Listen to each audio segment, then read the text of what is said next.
भइले पहलगाम हमला मरले बेकसूरवा हो मरले बेकसूरवा तो छोड़ी जानी मोदी जी हो छोड़ी जानी मोदी जी हो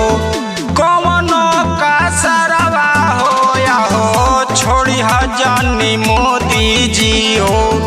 कौनो का सरवा हो या हो छोड़ी जानी मोदी जी हो।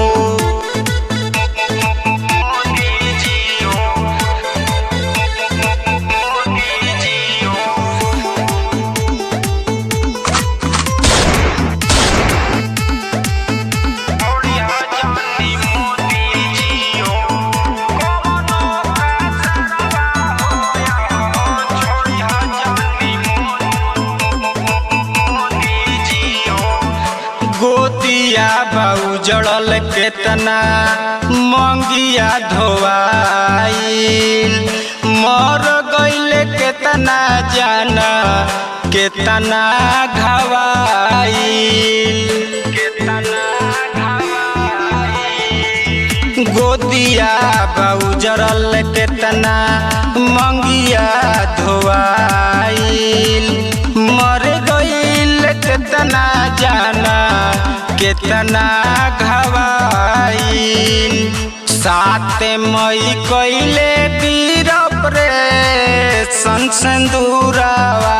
हो ऑपरेशन सिंदूरवा तो छोड़ी जानी मोदी जी हो छोड़ी जानी मोदी जी हो कौनो का सरवा हो या हो छोड़ी जानी मोदी जी हो कौनो का सरवा हो या हो छोड़ी जानी मोदी जी हो।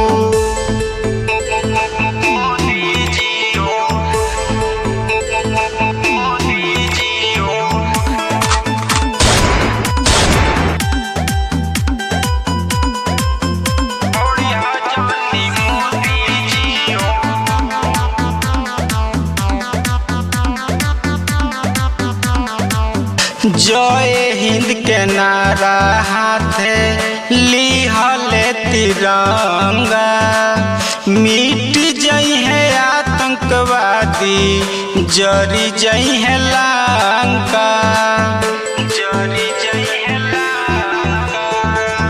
जय हिंद के नारा हाथे लिहले तिरंगा मिट जई है आतंकवादी जरी जई है लंका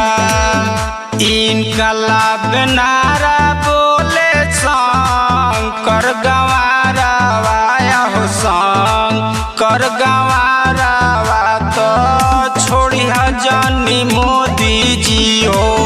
छोड़ी जानी मोदी जी हो।